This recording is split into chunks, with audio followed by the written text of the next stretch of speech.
Hello दोस्तों, true knowledge में मैं मंटू आपका स्वागत करता हूं। दोस्तों, आज मैं आपके लिए चैप्टर 1 लेकर आया हूं। चैप्टर 1 आज मैं फिज़िक्स का चैप्टर 1 लेकर आया हूं।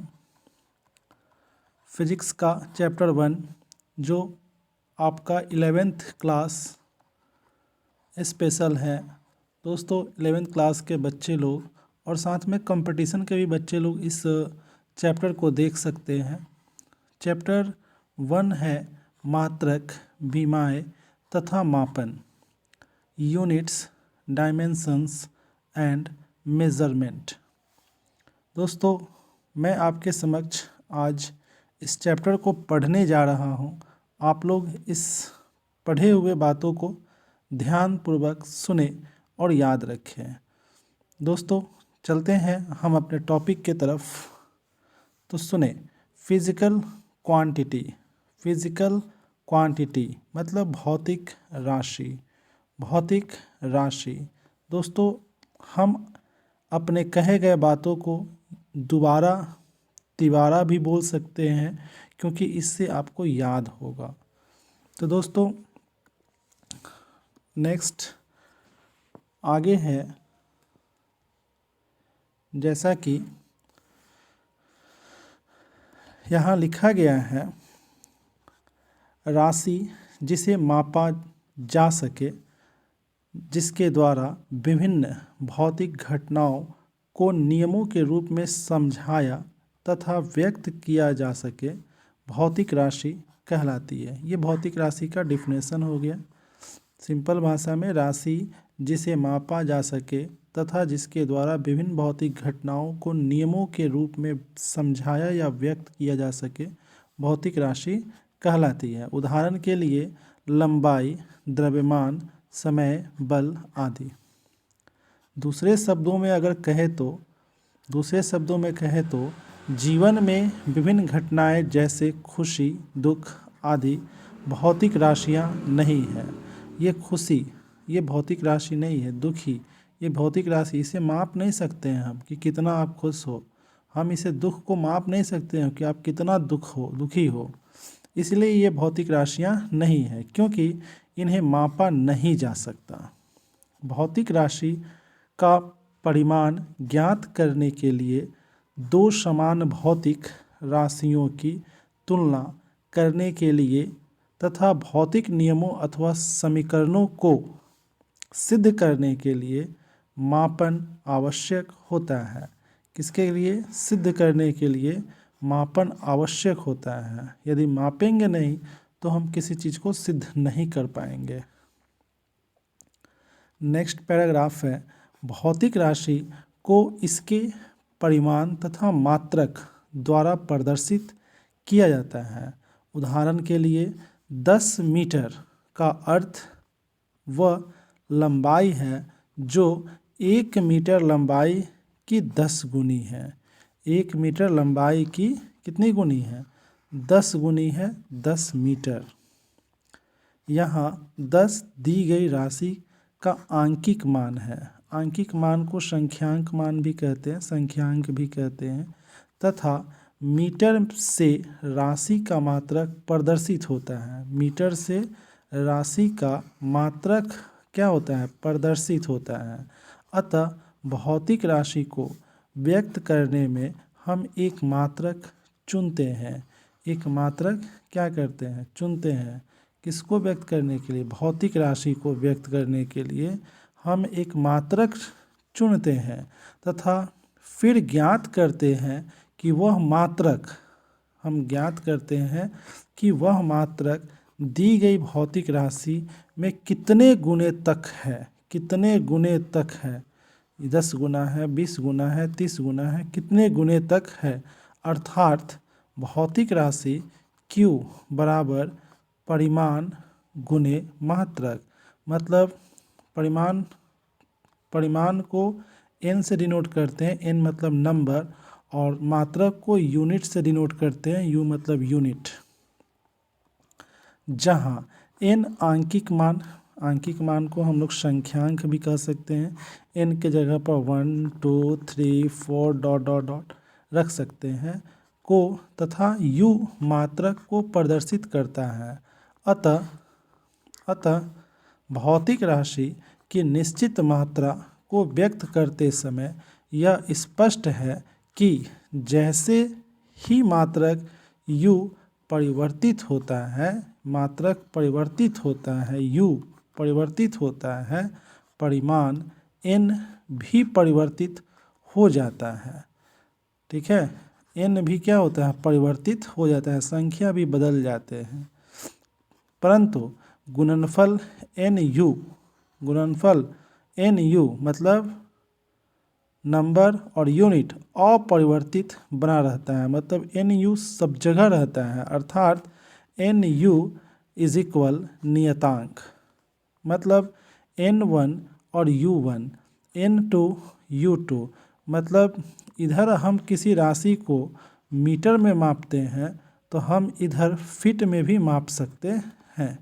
दोनों में बराबर संख्यांक बस बदलेगा, लेकिन ये और ये दोनों कायम रहेंगे, मतलब यहाँ N1 U1 और यहाँ N2 U2 रहेगा, मतलब ये दूसरा ये दूसरा ये दूसरा ये दूसरा रहेगा, लेकिन ये दोनों रहेंगे साथ में जरूर। अर्थात भौतिक राशि का परिमाण तथा मात्रक एक दूसरे के व्युत्क्रमानुपाती होते हैं। क्या होते हैं, एक दूसरे के व्युत्क्रमानुपाती होते हैं, परिमाण और मात्रक। मात्रक जितना बड़ा होगा उसका परिमाण उतना ही कम होगा, परिमाण उसका उतना ही कम होगा, मात्रक जितना बड़ा होगा। अब हम किलो में मापेंगे केजी में तो 1 केजी, अगर के को हटा देंगे तो 1000 ग्राम हो जाएगा। ठीक है, तो मात्रक जितना बड़ा होगा, मतलब के क्या है, बड़ा है, उतना ही मात्रक जितना बड़ा होगा परिमाण उतना ही छोटा होगा, मतलब ये 1 रहेगा। मात्रक जितना छोटा होगा परिमाण हमेशा उसका बड़ा होगा। ठीक है, यहाँ देख रहे हैं बड़ा है और ये जी क्या है, छोटा है, केजी से जी क्या है, छोटा है, तो छोटा रहेगा तो परिमाण उसका बड़ा हो जाएगा, और ये के बड़ा रहेगा तो इसका परिमाण छोटा हो जाएगा, मतलब 1 ही रहेगा। आगे चलते हैं, भौतिक राशियों के प्रकार, types of physical quantity. First number है अनुपात, केवल आंकिक मान का। जब एक भौतिक राशि 2 समान राशियों का अनुपात होती है तो इसका मात्रक नहीं होता है। उदाहरण के लिए आगे उदाहरण दर्शाया गया है, उदाहरण में देखें,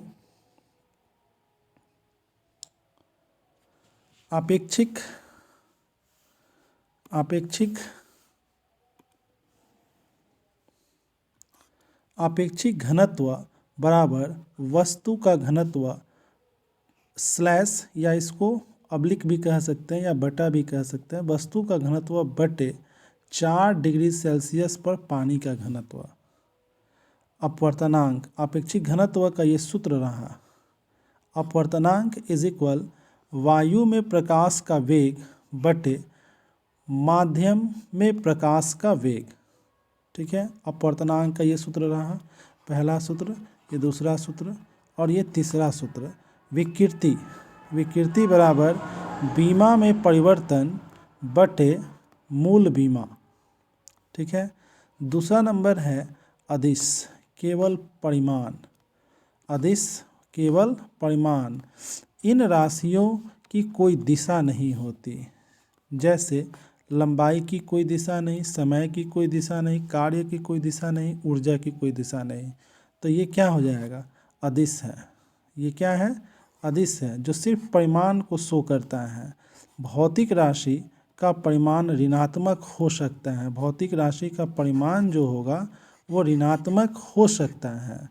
इस स्थिति में ऋणात्मक चिन्ह यह दर्शाता है कि राशि का आंकिक मान ऋणात्मक है, यह दिशा को नहीं दर्शाता,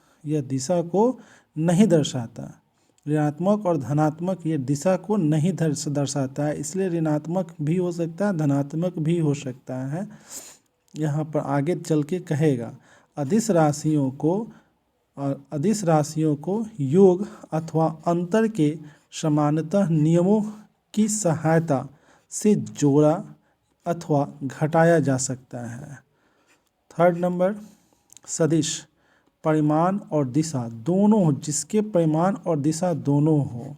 आप जैसे सिंपल एक उदाहरण समझ लीजिए, जैसे आप अपने घर से आप अगर बता के चल रहे हो कि माँ मैं स्कूल जा रहा हूँ, ठीक है, कहाँ जा रहा हूँ, स्कूल जा रहा हूँ, तो आप सिर्फ इतना ही ना बताएं कि माँ मैं स्कूल जा रहा हूँ, तो ना सिर्फ परिमाण बताएं कि हाँ हम स्कूल में जा रहे हैं, लेकिन आप दिशा बताएं कि स्कूल हम किस दिशा से जा रहे हैं, पूरब के दिशा से होते हुए पश्चिम की दिशा में जाके तब जाके स्कूल जाएंगे, या फिर हम पतली गली है एक जो पूरब की दिशा से डायरेक्ट गुजरती है, हम उधर से जा रहे हैं। यदि आप सिर्फ बोलोगे स्कूल जा रहे हैं तो ये परिमाण हो गया और ये अदिश हो जाएगा। यदि आप दिशा बता देते हो कि माँ मैं पूरब दिशा से गली होते हुए स्कूल जाएंगे, तो दिशा भी साथ बता रहे हो, मतलब ये सदिश हो गया। ठीक है, सदिश राशियों का परिमाण तथा दिशा दोनों होती है तथा सदिश राशियों को सदिश बीजगणित के नियमों के अनुसार जोड़ा अथवा घटाया जाता है। उदाहरण के लिए विस्थापन, वेग, त्वरण, बल, मतलब इसमें जितना में व लग जाता है ना, व वाला और ब वाला, ये सब जो है ना सदिश ही होगा। ये एक एज ए ट्रिक के रूप में समझ लीजिएगा। अपवाद में भी बहुत हैं, जैसे आवेग, आवेग जो है सदिश नहीं है, अदिश है। वेग जो है सदिश है, आवेग अदिश में चला जाता है, उसमें व लगा हुआ है। लेकिन वही संवेग स से समान दिशा में वेग, तो ये हो जाएगा सदिश। कुछ ऐसे भौतिक राशियाँ होती हैं जो परिमाण व दिशा द्वारा भी पूर्ण रूप से परिभाषित नहीं होती है। ऐसी भौतिक राशियाँ प्रदिश कहलाती है, जिसका मतलब पता नहीं चलता, मतलब परिमाण और दिशा द्वारा पूर्ण रूप से परिभाषित नहीं होती, तो क्या कहते हैं, उसे प्रदिश कहते हैं। जैसे जड़त्व आघूर्ण प्रदिश में आता है, प्रदिश।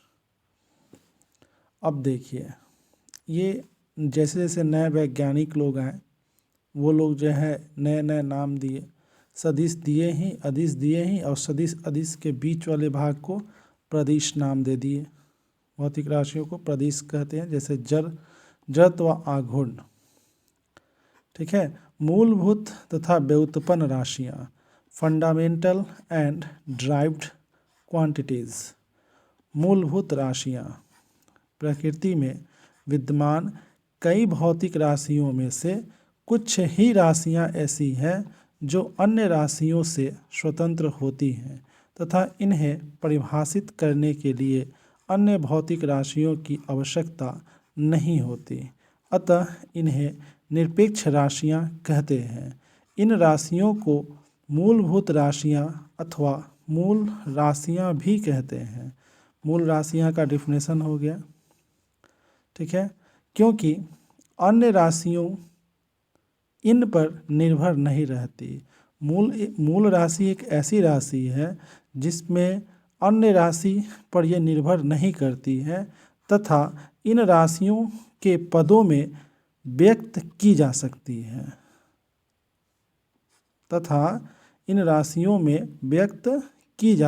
है, नेक्स्ट चलते हैं।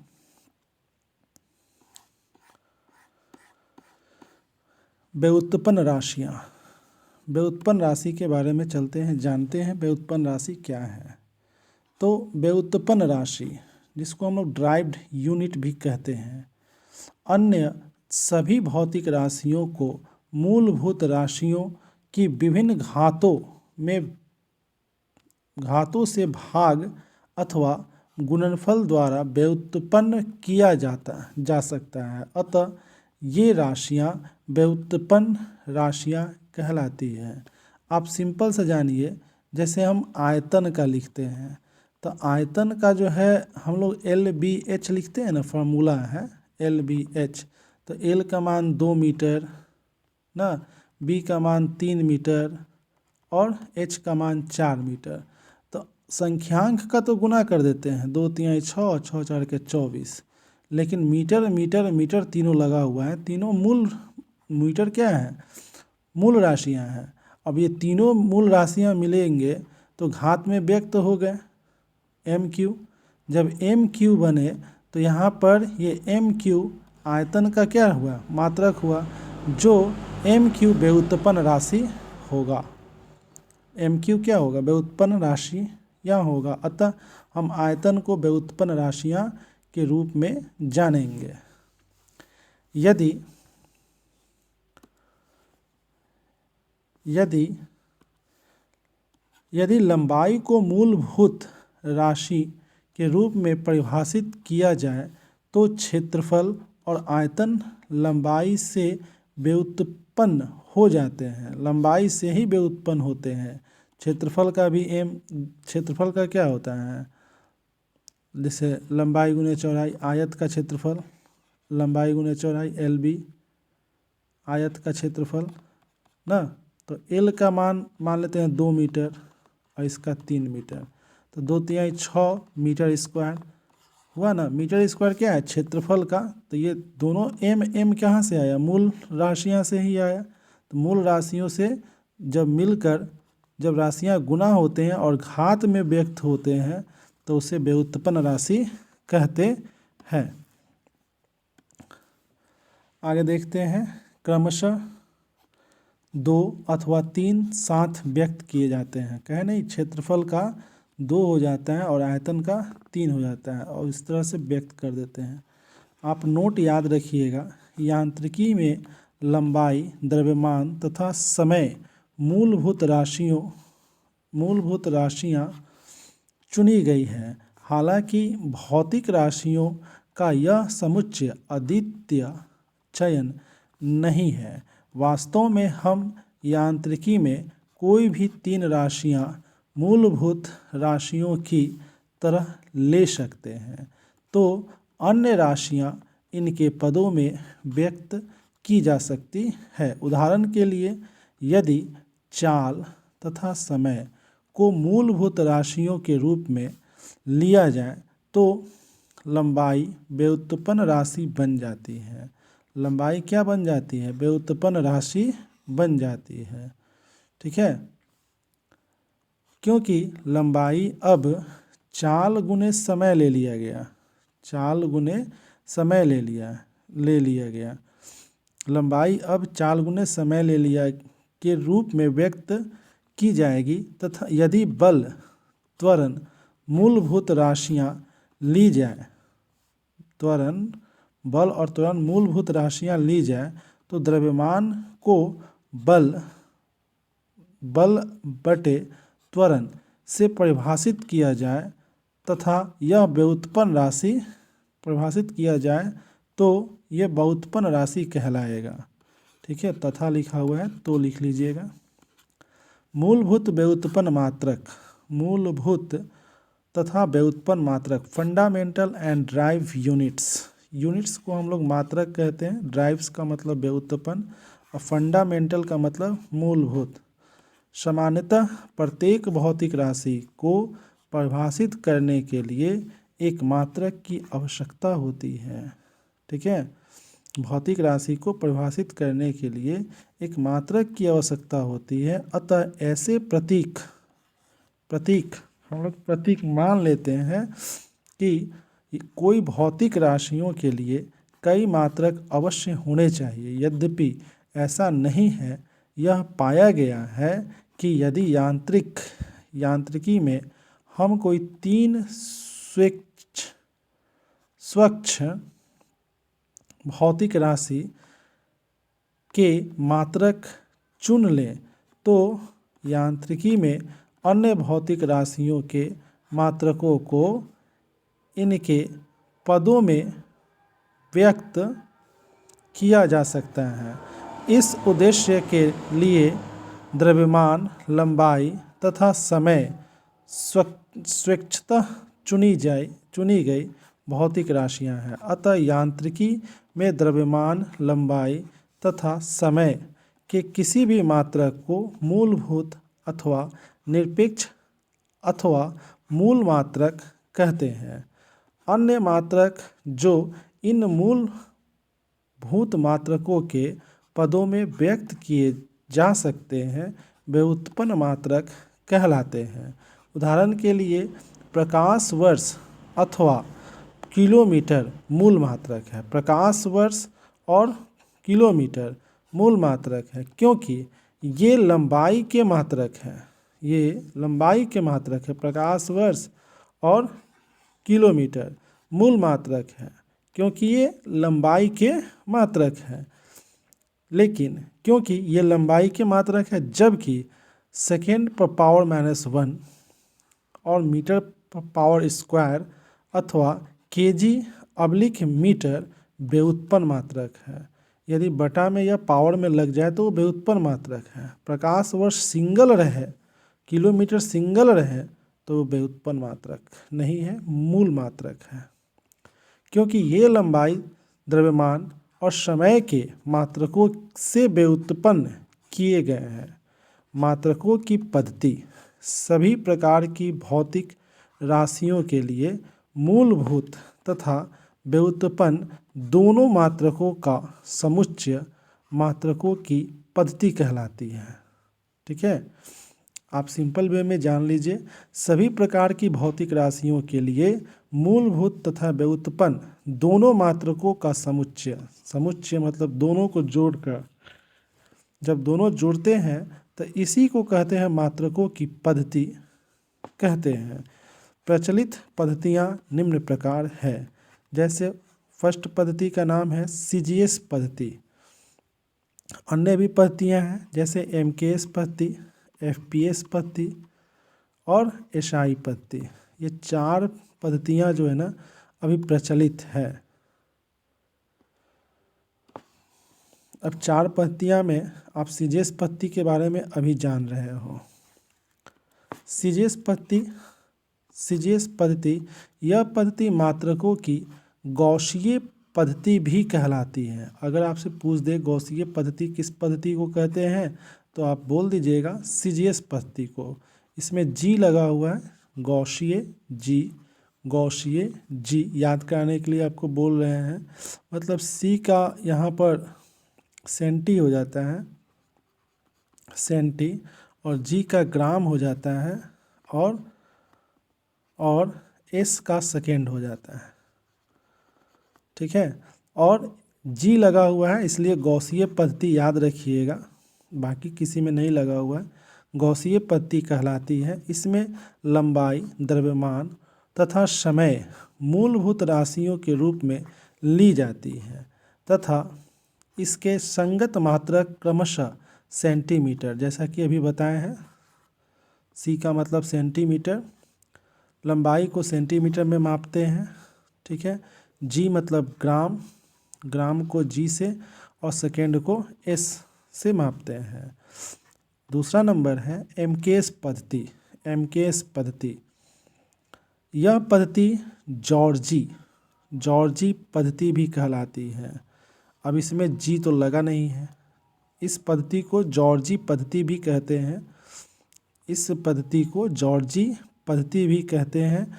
इस पद्धति में लंबाई, द्रव्यमान और समय मूलभूत राशियों के रूप में लिए जाते हैं तथा इनके संगत मूल मात्रक मीटर, किलोग्राम और सेकेंड होते हैं। मतलब M फॉर मीटर और K फॉर किलोग्राम और S फॉर सेकेंड, मतलब समय का सेकेंड, वज़न मास का किलोग्राम और लंबाई का मीटर में मापा जाता है। FPS पद्धति इस पद्धति को फुट पाउंड सेकेंड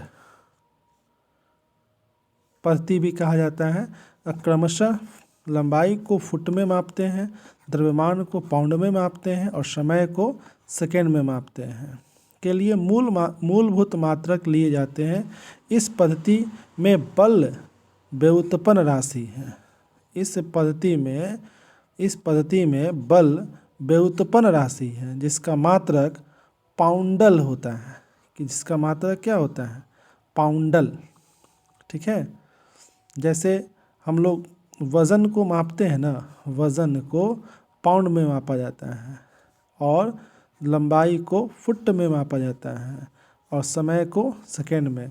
ये बहुत ही इम्पोर्टेंट है। बल व्युत्पन्न राशि है किसमें, एफपीएस पद्धति में बल व्युत्पन्न राशि है और बल का मात्रक क्या होता है, पाउंडल। बल का मात्रक क्या होता है, पाउंडल। दोस्तों इसे याद रखिएगा, ये पूछ सकता है एग्जाम में। अब हम आगे की तरफ देखते हैं, आगे क्या है, एसआई पद्धति। ध्यान दीजिए, एसआई पद्धति एक ऐसा पद्धति जो पूरे विश्व में लागू है। एक ऐसा पद्धति जो पूरे विश्व में लागू है, इसका मतलब ही होता है सिस्टम इंटरनेशनल, मतलब इंटरनेशनल सिस्टम और इसको कहते हैं। यह मात्रकों की अंतर्राष्ट्रीय पद्धति है। ठीक है, यह क्या है, अंतर्राष्ट्रीय पद्धति है। एक ऐसा पद्धति जो पूरे विश्व में लागू है तथा संपूर्ण भौतिकी में प्रयुक्त होने वाली विस्तृत पद्धति। कौन पद्धति, विस्तृत पद्धति है। इसे आधुनिक एमकेएस पद्धति कहते हैं। इसे आधुनिक मतलब मॉडर्न में जो है ना, एमकेएस पद्धति से ही उठ के आया है एसआई पद्धति। एमकेएस पद्धति से ही उठ के आया है एसआई पद्धति, ये नहीं कि कहीं और से आया। अगर मॉडर्न एमकेएस पद्धति अगर कहा जाए तो वो एसआई पद्धति ही है।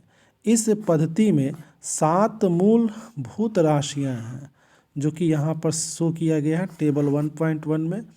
ये राशियां तथा इनके मात्रक निम्न तालिका में दिए गए हैं। मात्रक तथा राशियों के संकेत। अब देखिए, यहाँ राशि है, यहाँ पर मात्रकों के नाम है और यहाँ प्रतीक है। तो यहाँ पर लंबाई का देख रहे हैं, ये 7 है टोटल, 1 2 3 4 5 6 और 7। ये टोटल 7 होते हैं। यहाँ कह भी दिया है 7, आप देख रहे हो। लंबाई का मीटर होता है, प्रतीक इसका स्मॉल m होता है। कभी भी कैपिटल M मत लिखिएगा दोस्तों, यदि कहीं लिखा हुआ हो तो काट दीजिएगा, वो गलत है। दूसरा नंबर है द्रव्यमान। द्रव्यमान का किलोग्राम होता है।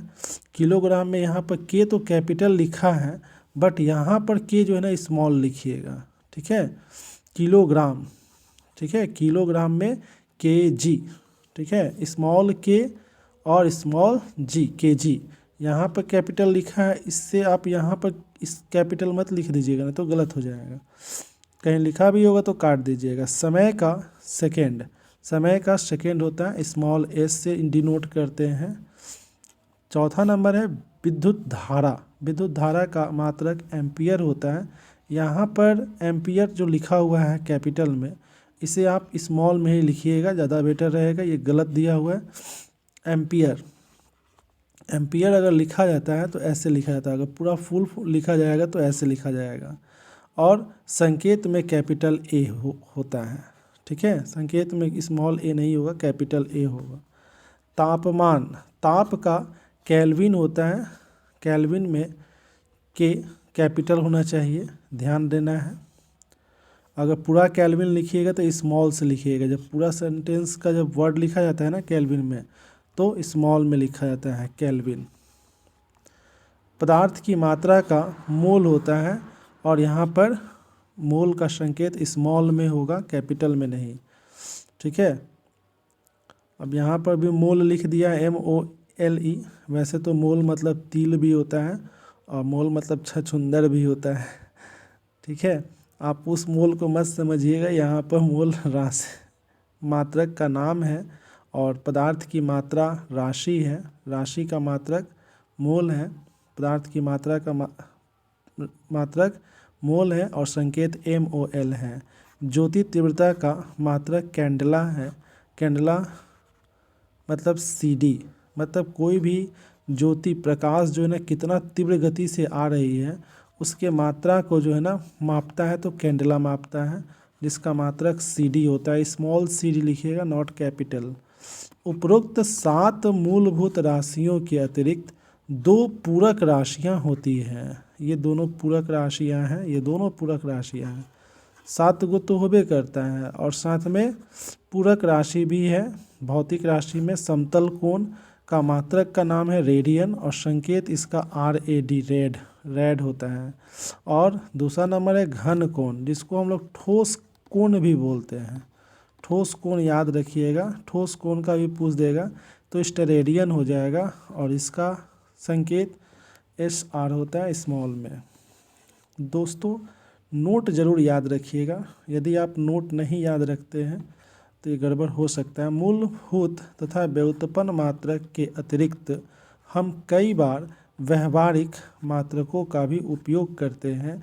ये व्यवहारिक मात्रक मूलभूत अथवा व्युत्पन्न किसी भी प्रकार के हो सकते हैं।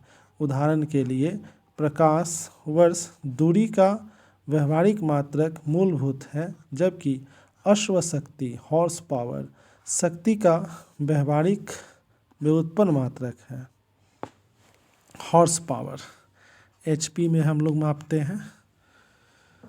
व्यवहारिक मात्रक मात्रकों की पद्धति में हो सकता है और नहीं भी, लेकिन इसे मात्रकों की किसी भी पद्धति में व्यक्त किया जा सकता है। उदाहरण के लिए एक मील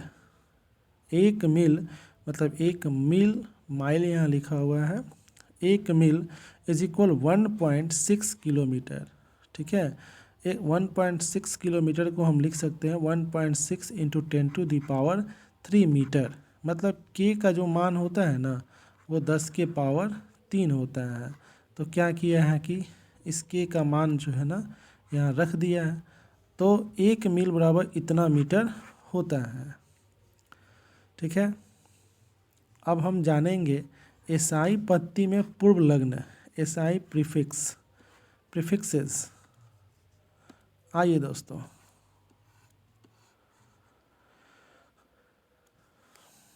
SI पूर्व लग्न का एक दूसरा नाम भी है, हिंदी में आप लोग पढ़िएगा। इस पूर्व लग्न का नाम है उपसर्ग। ठीक है, उपसर्ग को अंग्रेजी में प्रीफिक्स कहते हैं। क्या कहते हैं? प्रीफिक्स। और एक हिंदी में एक और नाम जानिएगा, प्रत्यय। ठीक है, प्रत्यय जो अंत में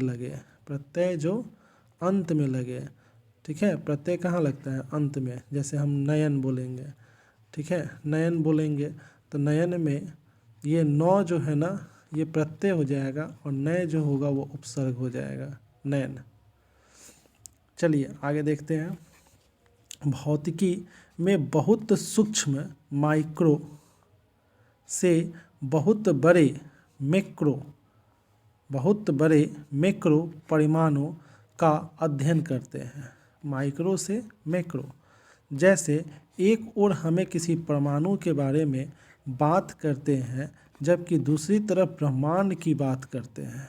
एक परमाणु जो बहुत छोटा होता है, एक ब्रह्मांड जो बहुत बड़ा होता है। उदाहरण के लिए इलेक्ट्रॉन का द्रव्यमान की बात करें तो 9.1 × 10⁻³ kg है। ठीक है, इलेक्ट्रॉन का द्रव्यमान माइनस में है, इतना kg है। जबकि सूर्य का द्रव्यमान 2 × 10⁻30 kg है। 2 × 10⁻+30, कम नहीं है, बहुत ज़्यादा है। ऐसे बड़े अथवा छोटे परिमाणों को व्यक्त करने के लिए हम निम्न पूर्व लग्नों का प्रयोग करते हैं। पूर्व लग्न क्या है? पूर्व लग्न का नाम उपसर्ग भी है और उपसर्ग को हम लोग प्रीफिक्स भी कहते हैं। और SI पद्धति में जो है ना पूर्व लग्न लगाना बहुत ज़रूरी है। 10 के घातों में यहाँ पर व्यक्त किया गया है। जैसे 10⁻18 ये किसका पूर्व लग्न है? तो एक्सा का है, और एक्सा का हम लोग E जानते हैं, कैपिटल E। 10⁻15 ये पेटा का है, मतलब पूर्व लग्न प्रतीक है कैपिटल P। और उसके बाद 10⁻12 ये टेरा का मान है। टेरा को हम लोग T से कैपिटल टी से डिनोट करते हैं, और 10 के पावर 9 को हम लोग गीगा कहते हैं। गीगा को हम लोग जी से डिनोट करते हैं। 10 के पावर 6, यहाँ से आपको याद करने की आवश्यकता है क्योंकि पूछता भी है ज़्यादातर एग्ज़ाम में। मेगा का मान है, और मेगा को हम लोग कैपिटल एम से डिनोट करते हैं। और 10 के पावर 3 ये किलो का मान है, जैसा कि हमने बताया था ऊपर में। 10 के पावर 3 आप देख सकते हो,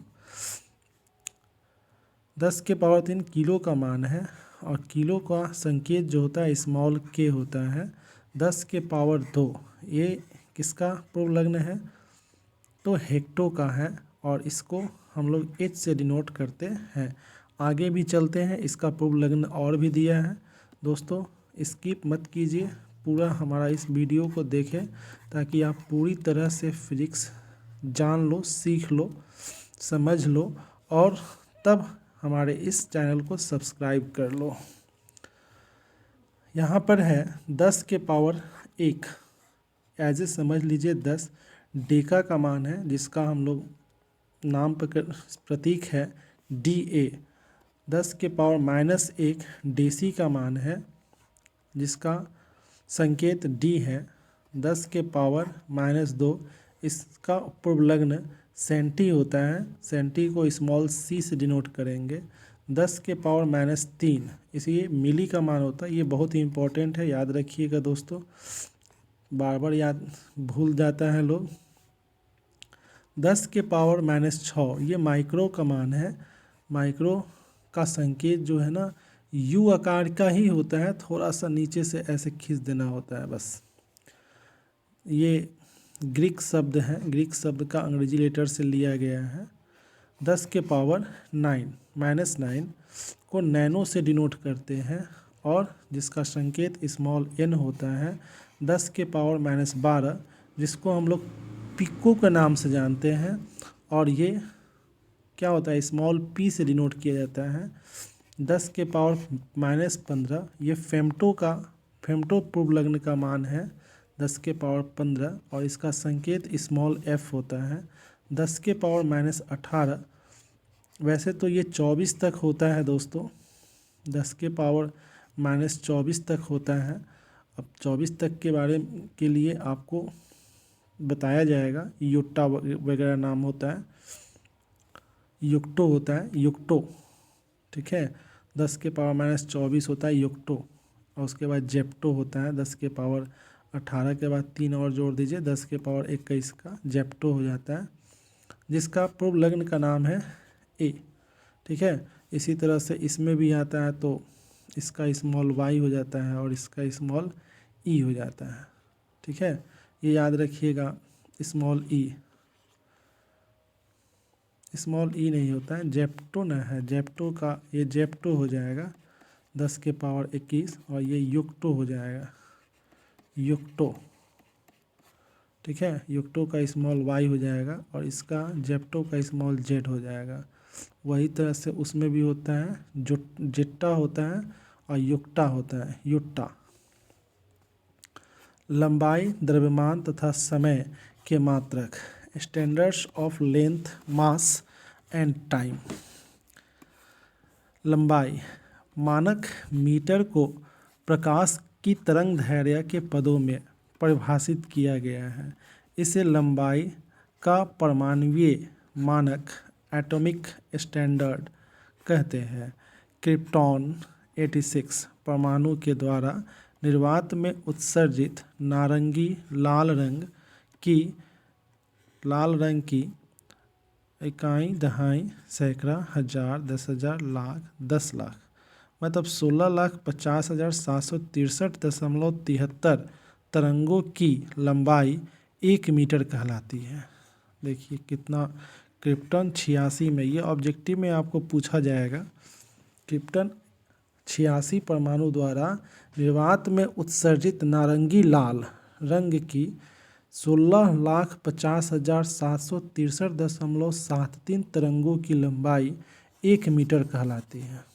सोचिए, एक अन्य परिभाषानुसार प्रकाश के द्वारा निर्वात में 1/4 एक बटा इकाई, दहाई, सैकड़ा, हजार, 10,000, लाख, 10 लाख, करोड़, 10 करोड़, 29 करोड़ 97 लाख 79,245। एक बटा इतना सेकेंड में तय की गई दूरी 1 मीटर कहलाती है अन्य परिभाषा के अनुसार। ठीक है, ये तो क्रिप्टन 86 के अनुसार ये इतना हो गया। दोस्तों याद रखिएगा 1 मीटर बराबर इतना होता है। और अन्य परिभाषा के अनुसार प्रकाश द्वारा निर्वात में इतना सेकेंड में, कितना सेकेंड में, इतना सेकेंड में तय की गई दूरी 1 मीटर कहलाती है। ये याद करने वाली बात है। 1 मीटर का मान ये भी है और 1 मीटर का मान ये भी है। ये मान 1 मीटर का है किस में? क्रिप्टन 86 में। और ये मान किस में? प्रकाश के द्वारा निर्वात में तय की गई दूरी 1 मीटर कहलाती है, वो भी इतना सेकेंड में। दूसरा नंबर है द्रव्यमान के बारे में। मापन के अंतर्राष्ट्रीय ब्यूरो में प्लैटिनम इरिडियम मिश्र धातु से बने एक मानक बेलन का द्रव्यमान 1 kg परिभाषित किया गया है। ठीक है, परमाणुीय मानक पर आधारित परिभाषानुसार 6C12 कार्बन का समस्थानिक तत्व के 5.0188 गुने 10 के पावर 25 परमाणुओं का द्रव्यमान बराबर 1 kg के तुल्य है। अब इतना याद रखना है आपको, इतना परमाणु बराबर 1 kg। आगे है समय का तीसरा नंबर है समय। सीजियम 133 परमाणु के विकिरण के एज ए इकाई, दहाई, सैकड़ा, हजार, 10,000, लाख, 10 लाख, करोड़, 10 करोड़, अरब, 9 अरब 19 करोड़ 26 लाख 31,770। ये टोटल 10 डिजिट है, 10 डिजिट। ठीक है, 10 डिजिट। सीजियम 133 परमाणु के विकिरण है 10 डिजिट में। शायद मोबाइल नंबर भी 10 डिजिट का ही होता है, आपको पता होगा। आजकल तो 11 डिजिट 12 डिजिट का भी आ चुका है। कहता है क्या? सीजियम 133 परमाणु के विकिरण के 10 डिजिट मतलब 9 अरब 19 करोड़ 26 लाख 31,770 कंपनों में लगने वाला समय अंतराल 1 सेकेंड के तुल्य होता है। यह विकिरण CS मतलब CS का मतलब सीजीएम 133 के मूल अवस्था के 2 सूक्ष्म स्तरों के बीच होने वाले संक्रमण के तुल्य होता है। संक्रमण के तुल्य होता है। व्यवहारिक मात्रक पार्टिकल यूनिट्स लंबाई में एक Fermi is equal 1 FM is equal 10 के पावर -15 मीटर होता है। अगर वही एक फर्मी का FM का मान पूछ रहा है तो बस 1 इंटू फर्मी का मान लिख देंगे 10 के पावर -15 और मीटर लग जाएगा यहाँ पर। ठीक है, और 1 इसमें गुना में रहेगा तो 1 से गुना होगा तो सेम हो जाएगा। एक एक्सरे मात्रक, एक एक्सरे यूनिट 1 XU बराबर 10 के पावर 13 मीटर। ये भी याद कर लीजिए, एक्सरे का जो है मान होता है 10 के पावर 13। एक्स का मान 10 के पावर 13, एक्स का मान 10 के पावर -13 और एक्स को हम लोग एक्सरे कहते हैं। एक्सरे, रे मतलब किरण, एक्स किरण का मान है। एक एंगस्ट्रम, ये भी याद करने वाला चीज़ है, ए के ऊपर 0 होता है। एंगस्ट्रम का मान है, एक एंगस्ट्रम बराबर 10 के पावर -10 मीटर और सेंटीमीटर में अगर व्यक्त करना हो तो 10 के पावर -8 मीटर और मिलीमीटर में अगर व्यक्त करना हो तो 10 के पावर -7 मीटर। दोस्तों ये ध्यान दीजिएगा, जैसे जैसे ये घटते जाएगा वैसे वैसे उसका पावर भी घटते जाएगा। और अगर माइक्रो में पूछ दिया जाए तो 0.1 माइक्रो मिलीमीटर। ठीक है, माइक्रो माइक्रो मिलीमीटर। अब यहाँ पर एक ठो माइक्रो तो लगा ही है, साथ में मिली भी है, उसके साथ मीटर भी है, माइक्रो मिलीमीटर। इसका मान आप लोग ज्ञात कर लीजिएगा। एक एंगस्ट्रम का 10⁻⁻10 m है, और इसको व्यक्त कर लीजिएगा कितना माइक्रो mm होगा। मैंने इसके दूसरे वाले वीडियो में बता दिया हूँ कि आपको कैसे ज्ञात करना है। 1 माइक्रोन बराबर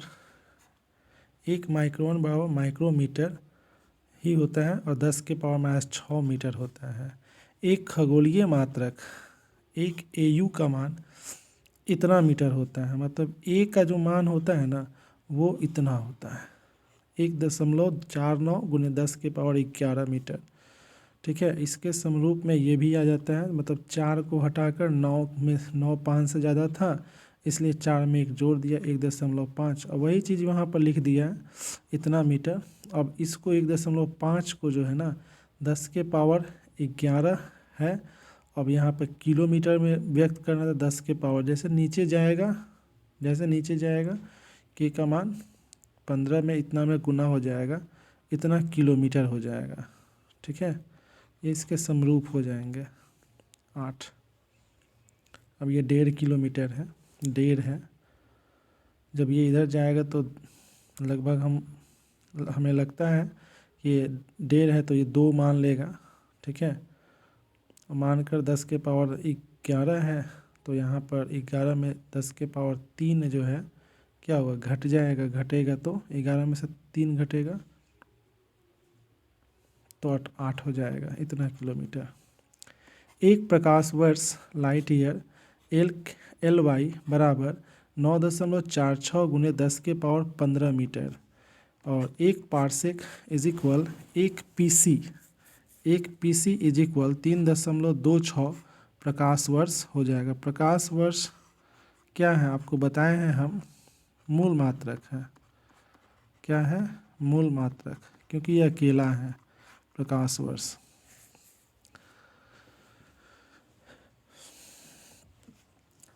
पार्सेक का बहुत ही शॉर्ट फॉर्म है P, और इसका यहाँ का C, पार्सेक PC। दोस्तों स्किप मत कीजिएगा, हमारा यह वीडियो पूरा अंत तक देखें ताकि आपको फिजिक्स का एक एक पॉइंट जो है ना याद हो जाए।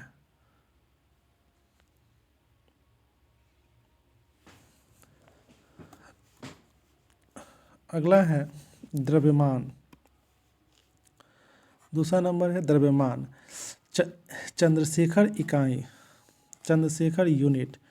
चंद्रशेखर यूनिट में जो है बताया गया है, बहुत ही अच्छी बात बताया गया है। चंद्रशेखर यूनिट में बहुत ही अच्छी बात बताया यह गया है कि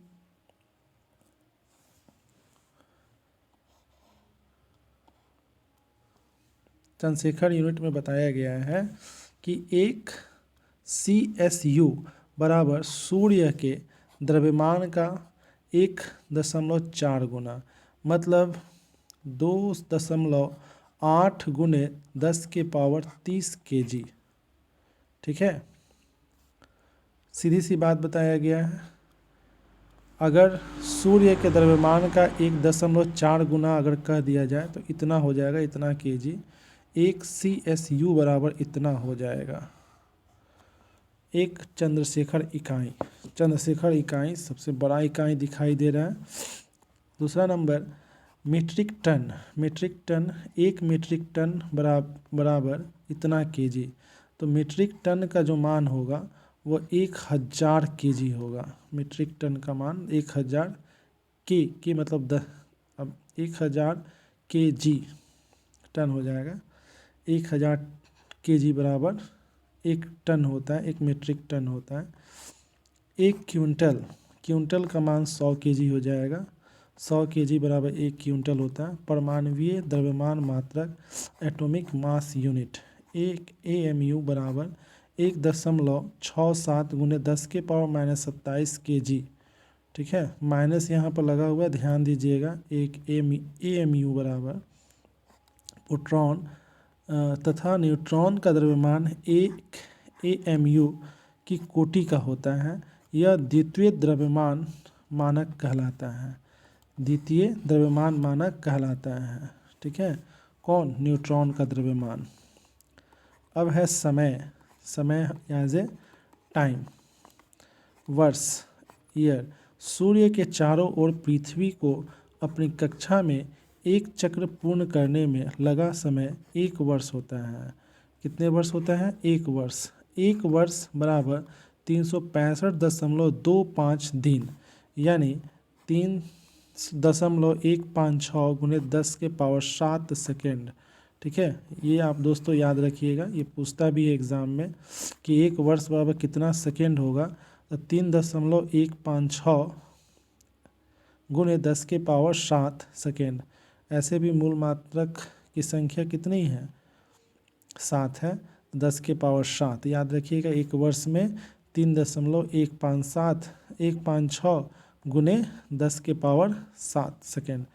चंद्रमास, लूनार मंथ। पृथ्वी के चारों ओर चंद्रमा द्वारा अपनी कक्षा में एक चक्र पूरा करने में लगा समय 1 चंद्रमास होता है। 1 चंद्रमास बराबर 27.3 दिन। 27.3 दिन कहने का मतलब क्या है? 27 दिन 3 घंटे। सौर दिवस, सोलर डे। सूर्य के सापेक्ष पृथ्वी द्वारा अपनी अक्ष के परितः एक पूर्ण घूर्णन में लगा समय सौर दिन कहलाता है। सौर दिन मतलब सूर्य कितने समय तक रहता है। ठीक है, चूँकि यह समय दिन प्रतिदिन परिवर्तित होता रहता है, अतः 1 वर्ष में सभी दिनों के अंतराल का औसत लेकर औसत सौर दिन ज्ञात किया जाता है। जैसे 1 सौर वर्ष इज इक्वल 365.25 औसत सौर दिवस होगा, अथवा औसत सौर दिवस बराबर सौर वर्ष का 1/365.25 भाग। ठीक है, चौथा नंबर है सैड्रियल दिवस, सैड्रियल डे। किसी दूरस्थ तारे के सापेक्ष पृथ्वी द्वारा अपनी अक्ष के परितः एक पूर्ण घूर्णन में लगा समय एक सैड्रियल दिवस कहलाता है। सैड्रियल दिवस कहलाता है। दोस्तों इसे भी आप याद कर लीजिएगा, सैड्रियल दिवस किसे कहते हैं।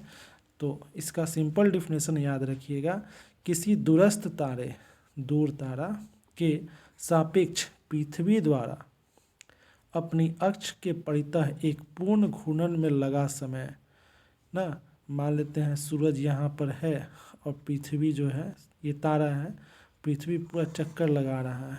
ठीक है, तो इसी को हम लोग क्या कहेंगे? सैड्रियल दिवस। ठीक है, क्या कहेंगे? सैड्रियल दिवस। 1 सौर वर्ष बराबर 366 दिन, 366.25 सैड्रियल दिवस।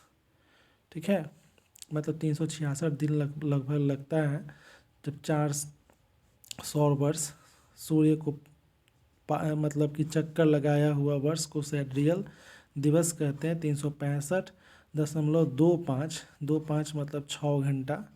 ठीक है, 25 कह दिया तो 6 घंटा याद रखिएगा। 365 दिन 6 घंटा। ठीक है, ऐसे 4 घंटा और 4 साल और चलेगा तो 6 4 अगर 24, एक दिन बढ़ जाएगा, मतलब 366 दिन हो जाएगा, तो लीप ईयर में होता है। अतः एक सैड्रियल दिवस 1 सौर दिवस से लगभग 4 मिनट कम होता है। ठीक है, 4 मिनट। सैड्रियल दिवस जो है ना 1 सौर वर्ष से लगभग मात्र 4 मिनट ही कम होता है। 4 मिनट ही कम होता है, याद रखिएगा दोस्तों, 4 मिनट कम होता है। सेक, यह समय का व्यवहारिक किंतु प्राचीन मात्रक है। 1 सेक बराबर 10 के पावर -8 सेकेंड होता है। 10 के पावर -8 सेकेंड 1 सेक बराबर। दोस्तों ये याद रखिएगा, बहुत ही इम्पोर्टेंट है आपके लिए।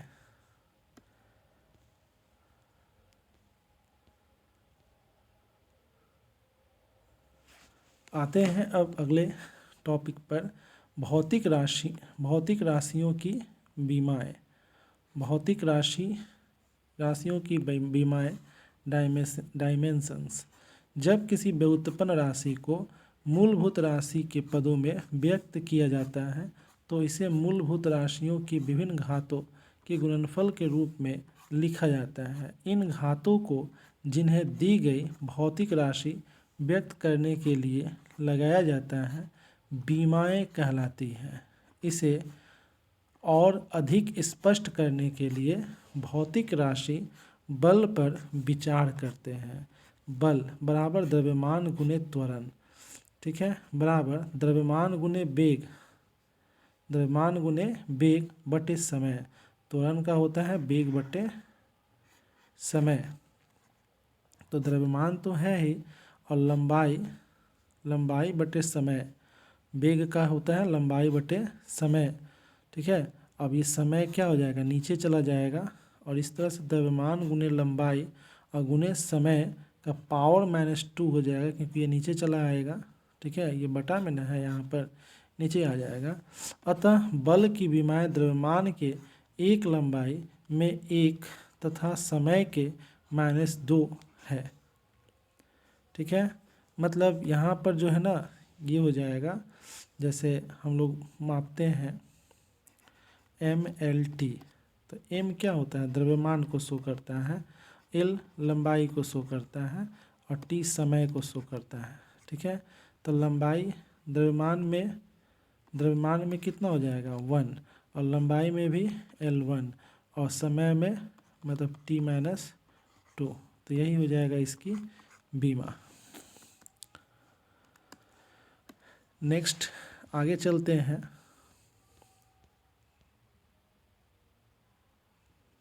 दोस्तों आज हम पूरा सीख लेंगे, इसमें बहुत ही ज़रूरी है जानना। यदि आप नहीं जानोगे तो आपका फिजिक्स कमज़ोर रहेगा। पूरी बातों को जानेंगे।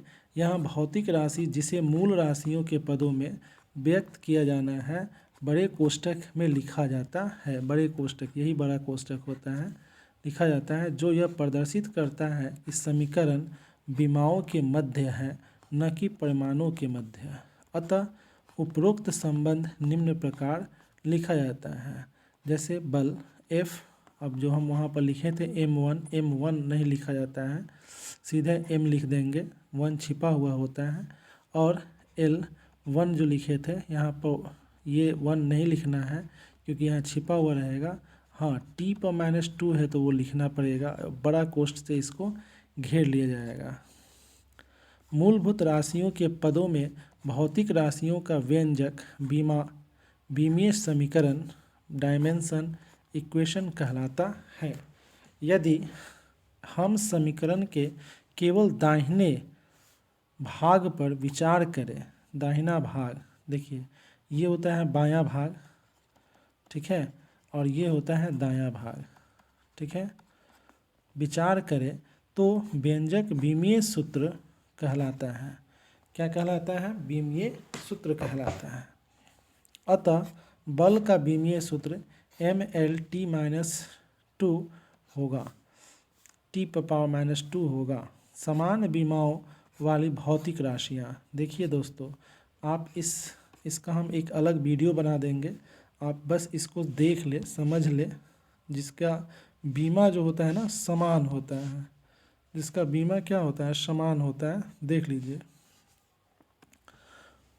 अब यहाँ पर है आवृत्ति, कोणीय वेग, प्रवणता तथा क्षय नियतांक, ये सब का बीमा एक ही होता है। इसमें कार्य, आंतरिक ऊर्जा, स्थितिज ऊर्जा, गतिज ऊर्जा, बल आघूर्ण और बल का आघूर्ण, ये सब का बीमा M1L2 t⁻2 होगा।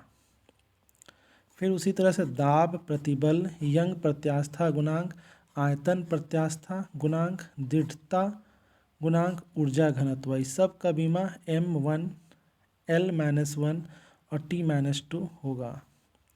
अब संवेग और आवेग दोनों का बीमा सेम होता है, M1L1 और t-1। गुरुत्वीय त्वरण, गुरुत्वीय क्षेत्र की तीव्रता का बीमा सेम होता है, M0 और L1 t-2। प्रणोद, बल, भार, ऊर्जा, प्रणोता, ये सब का बीमा सेम होता है, ML t-2।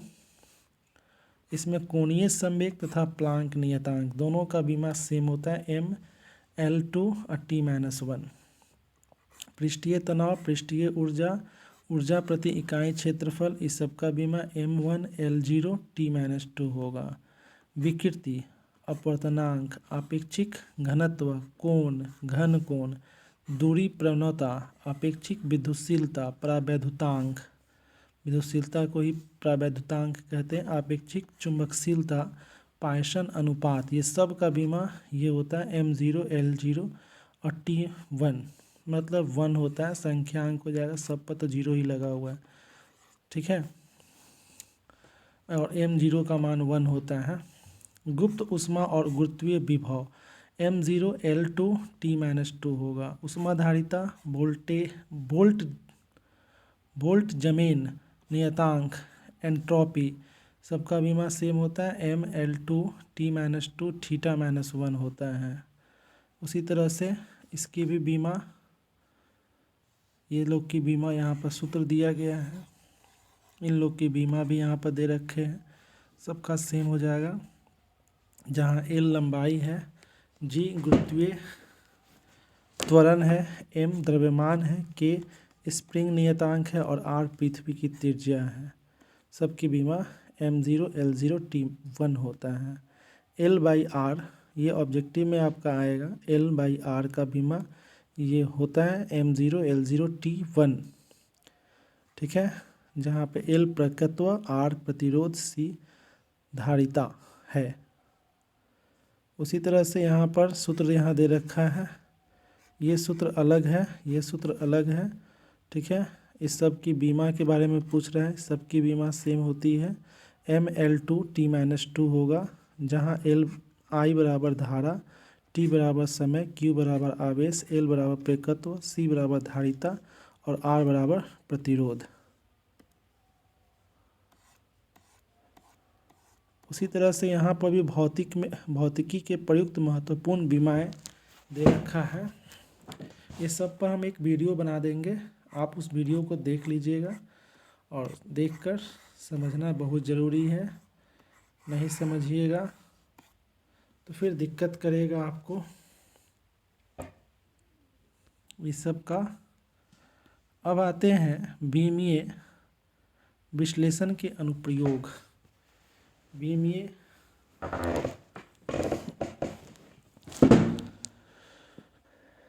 दोस्तों स्किप मत कीजिएगा, पूरा का पूरा देखें। बीमीय विश्लेषण के अनुप्रयोग। अब बीमीय विश्लेषण के अनुप्रयोग क्या है? Applications of dimensional analysis. First number है किसी भौतिक राशियों का दी हुई मात्रक पद्धति में मात्रक ज्ञात करना। कैसे मात्रक ज्ञात करते हैं वो इसमें बताया जाएगा। किसी भौतिक राशि का सूत्र अथवा परिभाषा लिखने के लिए हम इसकी बीमाएँ ज्ञात करते हैं। बीमीय सूत्र MLT के स्थान पर आवश्यक पद्धति के मूल मात्रक रखकर उस पद्धति में हम भौतिक राशि का मात्रक ज्ञात कर लेते हैं। फिर कभी कभी इस मात्रक के लिए हम एक विशिष्ट नाम दे देते हैं। उदाहरण के लिए कार्य का होता है बल गुणे विस्थापन। तो अतः W बराबर, W कार्य को शो करता है, ठीक है, और इसका क्या होता है MLT-2 इंटू L, विस्थापन का L होता है, और इस तरह से ML2 और T-2 हो जाएगा कार्य का कंप्लीट।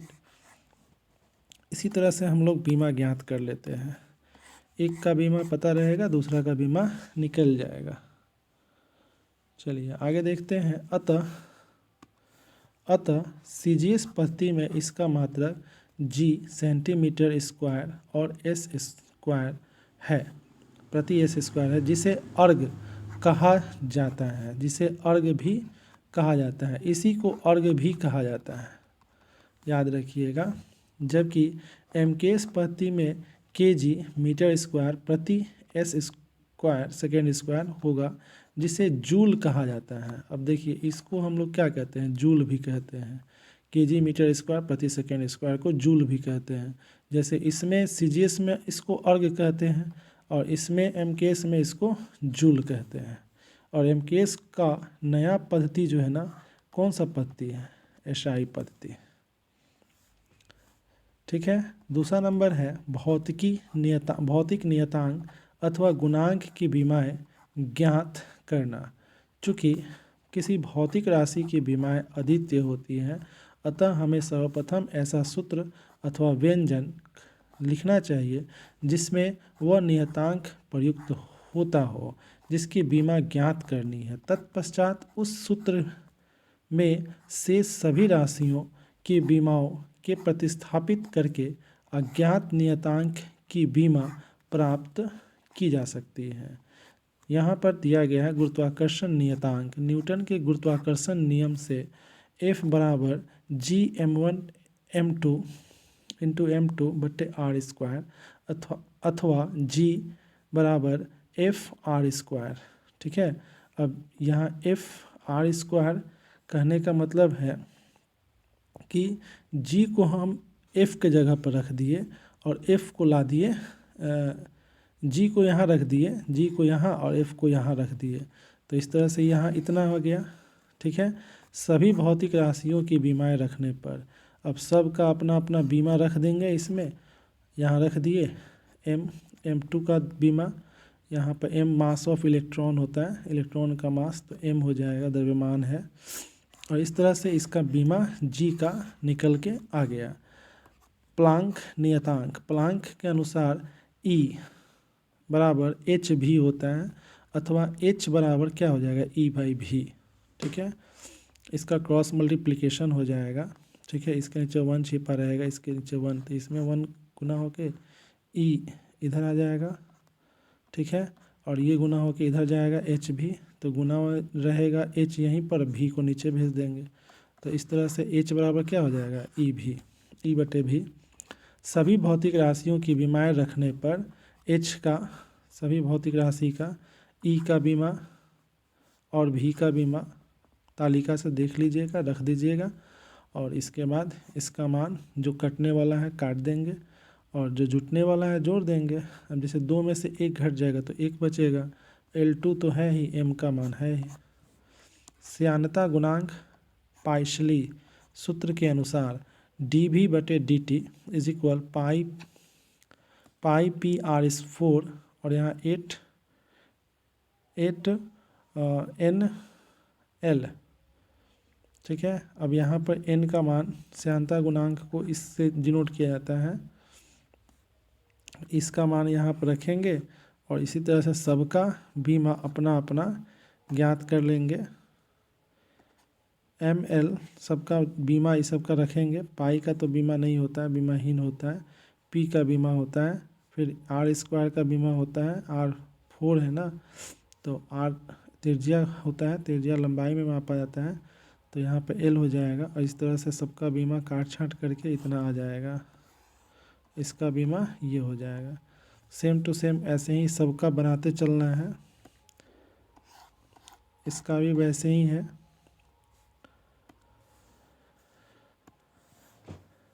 तीसरा नंबर है किसी भौतिक राशि को एक पद्धति के अन्य पद्धति में बदलना। भौतिक राशि की माप P बराबर NU, सूत्र आप जानते हैं, नियत होती है।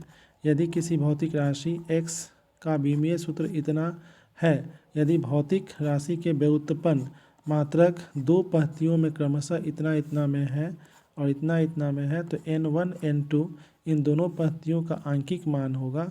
जैसे n1 u1 और n2 u2 दोनों का मान सामने सामने रख देंगे और n2 का मान ज्ञात करना है, तो n2 इधर लिख रखेंगे और बाकी को हम इधर रख कर यहाँ पर ज्ञात कर लेंगे, जहाँ mlt इस तरह से ज्ञात करते हुए हम नीचे बीमा इसकी ज्ञात कर लेंगे।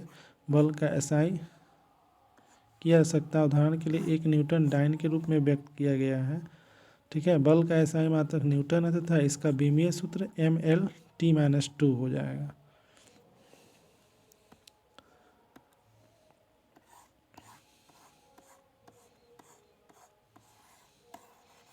ये सब बीमा से जुड़ा हुआ बात है। आगे की तरफ देखते हैं। समय काफ़ी तेज़ी में भागते जा रहा है, 1 घंटा के करीब में हो चुका है। बीमीय विश्लेषण की सीमाएं, सार्थक अंक के बारे में मैं अगले वीडियो में आपको मैं बताऊंगा। सार्थक अंक के बारे में, सिग्निफिकेंट फिगर कहते हैं जिसको। ठीक है। उसके बाद गणना का सार्थक अंक, ये भी पता चलेगा अभी। राशियों के निश्चित सार्थक अंकों में व्यक्त करना, परिणाम की कोटि, मापन में त्रुटियाँ, निरपेक्ष त्रुटि, ठीक है, ये सबके प्रतिशत त्रुटि, राशियों का योग, राशियों का अंतर, राशियों का गुणनफल करना सिखाएंगे। उसके बाद राशियों के विभाजन में त्रुटि और घातीय फलनों को दिखाएंगे, टिप्स एंड ट्रिक के बारे में। इसके बाद अगले वीडियो में आपको चर्चा करेंगे कि ये क्या है, कैसे इसको लिखना है, कैसे जानना है, कैसे याद रखना है। इतनी सभी बातों को आप यदि जान गए तो thanks for watching my videos.